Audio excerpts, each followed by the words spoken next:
Hey guys, I'm from the King's Protectors. My name is Andrew.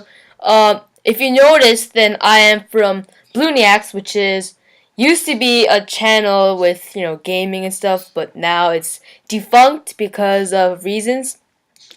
And so this is gonna be our first video about about more of a universal thing because our previous videos in which my co-workers were a little off. Ha ha ha. I'm not. No offense, by the way, for you people watching. They were all just showing their games with the computer. So I decided to take it a step further and show some kind of like instructional video about chess. So since this is our first video with such and such, I'm going to be telling you 5 openings that beginner, every good chess player should be using in their chess repertoire. So number 5 we have Ruy Lopez or Spanish opening. It follows by pawn e4, pawn e5, knight to f3, developing the minor piece, and trying to stay claim to the center.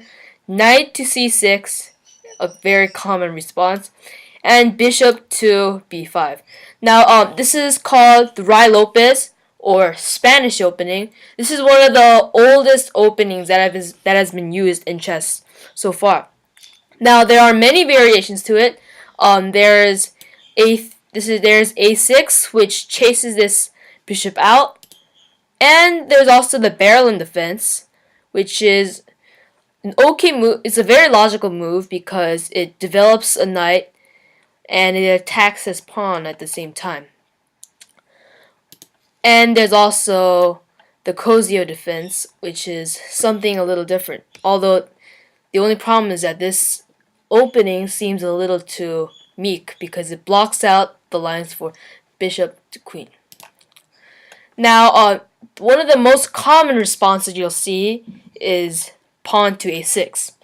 Now, what this does is it chases out this bishop. If it does retreat, then black can just push on with the Caro variation, but that's a different story. Usually, you're gonna see white capture. This is the exchange variation, and by the way, mind you, for all you people watching, this is not guaranteed. You're not always gonna see them play capture to c6, and you're gonna see black recapture with the queen's pawn, and all of this does create a little bit of a weakness with a double pawn. Black's queen is now available for attack across the diagonal and the forward. Now, if white does try to snag material, it's gonna be equalized with queen to d4. It attacks the knight and the pawn at the same time, and white cannot defend both of them at the same time. So usually you're probably going to do castling, which is a strong move because it puts your king to safety quickly, and your rook is now available for later attacks. So this is number 5 of This is number 5 of our most of an opening that every chess player should be able to know, interpret, and use. Number 4, we have the Sicilian defense. A defense is basically an opening that black uses. There's also, defense, counter gambit system, counter attack. There's all this opening kind of terms that determines what it does. So the Sicilian defense goes pawn e4, again another very common move, and then pawn to c5. This opening is very strong. It opens up a flank pawn. It was a little out of popularity in the early 1900s because it seemed a little bit of purposeless. But of course, as these people started finding out new attacks for it, this is now one of the most the most popular reply to e4. And not only that, this is also the highest scoring defense against white's e4. So there's many variations to it. I'm gonna go over one of the most popular and more of those common ones that you'll see. It's called the Nayor variation. Knight to f3, pawn to d6. Now what this does is that this opens up the diagonal for this bishop and it gives support to this pawn. White's probably gonna play pawn to d4. After the capture, white recaptures with the knight. Knight comes out, develops minor piece, and attacks this pawn at the same time. Oh, sorry about that. So after this, the Nayor variation keeps on following up. Knight to c3, another very basic move, defends this pawn and stakes claim to this square. Now the Nayor variation is pawn to a6. This seems a little kind of random, I know, but this is a very strong opening. This is a very strong move because it blocks out this square. It blocks out this bishop from coming here. This would be very annoying for black to handle because he has to block with his healthy bishops and stuff. So that is why this move is played. Now from here there are a couple of routes to this. The main line is when you play bishop to g5, and then this, and then f4. It keeps on going on. Or you might see the English attack, which is bishop to e3, giving support to this, and it's more of a defensive line, I would say. But anyway, that is the Sicilian defense. That makes number 2 of our most need to play chess openings. Number 3 is the Queen's Gambit. This one is very popular because of its ability to make rapid development. So first, pawn to d4. This time it's pawn to d4, not instead of e4. This is pretty much a just as good move because once again it develops a pawn and it's able to free this dark squared bishop, and it stakes claim to two of these dark squares. So although the most popular response to this is Indian defense, which I'm gonna talk about later, black's second most common response is pawn to d5. Now this does the same. It puts a pawn out to the center and tries to control these squares. Now, although there are many kinds of variations and stuff you can do, like you could do a Blackmar Damer Gambit, or even knight to f3, or knight to c3, Chicken variation. The Queen's Gambit is pawn to c4. Now, this does seem like a free pawn for black, I know. When captures and now there's nothing to defend it. But then from here, white can just play a simple development move like pawn to e4, knight to f3, and even pawn to e3. And what most of these moves do, except for the knight move, is that first of all, it rapidly develops your pawns, and that is very important because you need to open up lines for your pieces to later on get a strategy for attack. 2, it makes a discovered attack on this pawn with the bishop. A discovered attack is when you don't move the attacking piece, but rather move something that's blocking it out of the way, and it creates a discovered attack. Now, every good black player knows that this pawn is now gone for good, and would be better off developing other pieces. So you could move your pawn to e6. You could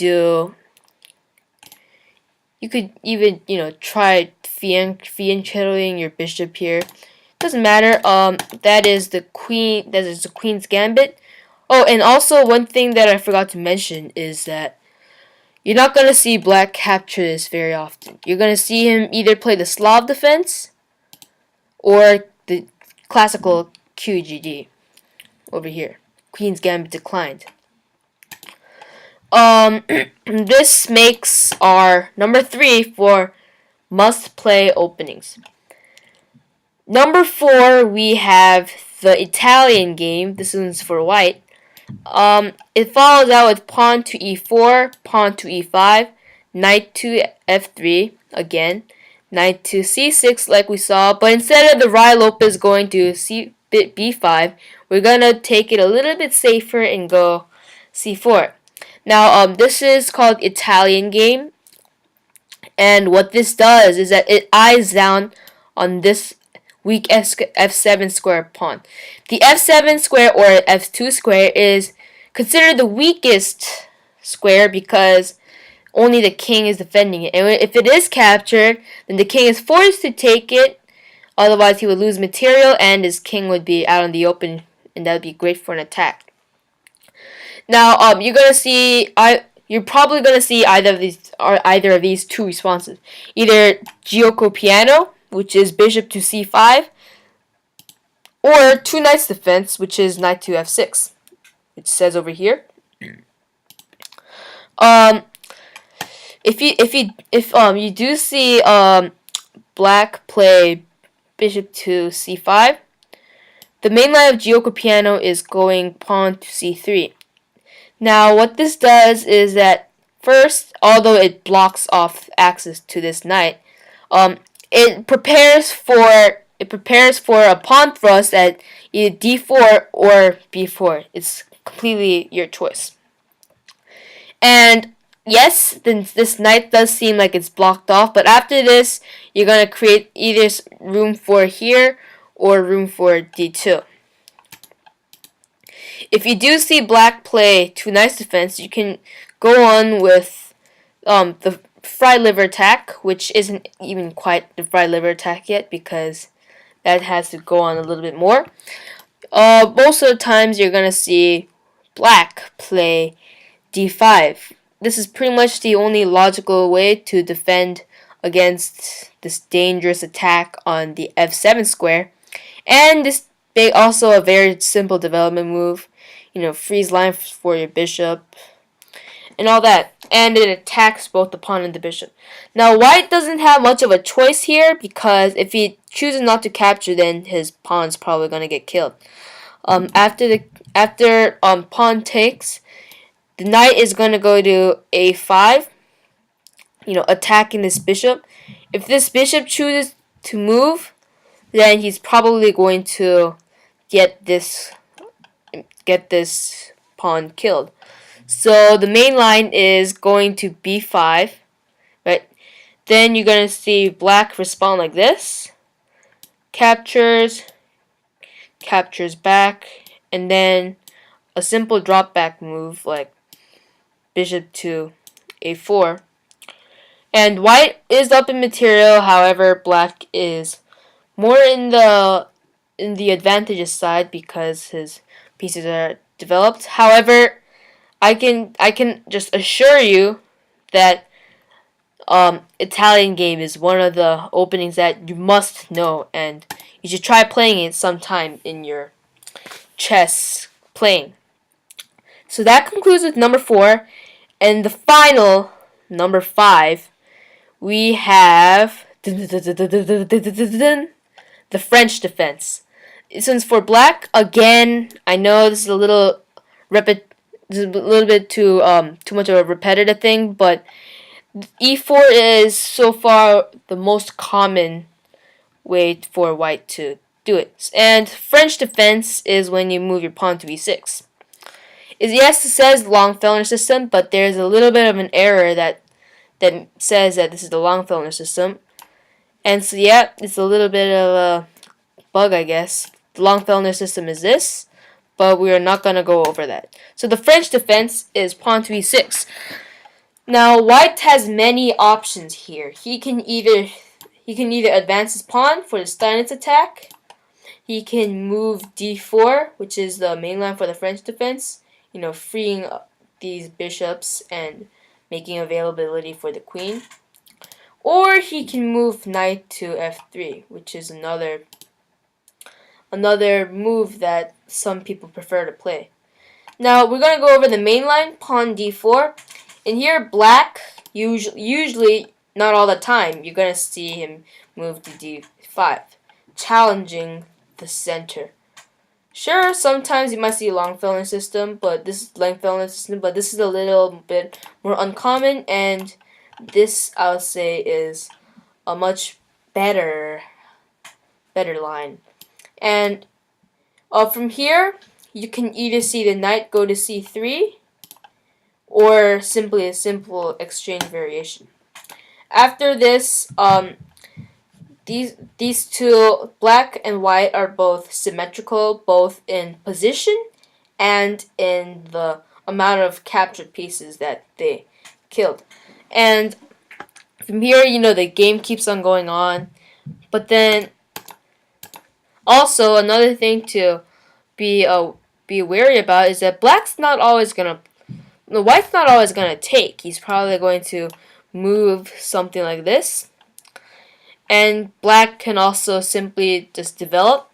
Also, if you noticed, this dark square bishop right now is the key to play in the French defense, because you can pin the knight against the king, and while this bishop is trapped, you can always move your b7 pawn and let it breathe some air, or if he does try to capture, then you can free that. But I can guarantee you, it's probably only going to be trapped for a temporary time. So this concludes our first video. I'm going to keep on making new videos every Wednesday for you people. This concludes our top 5 openings that every chess player must know. Thank you for watching, and have a nice day. Make sure to subscribe if you want to see more. And otherwise, this is pretty much the end. So yeah, I hope you liked the video, and don't forget to comment on what to do next. Subscribe for more videos, and have a nice day.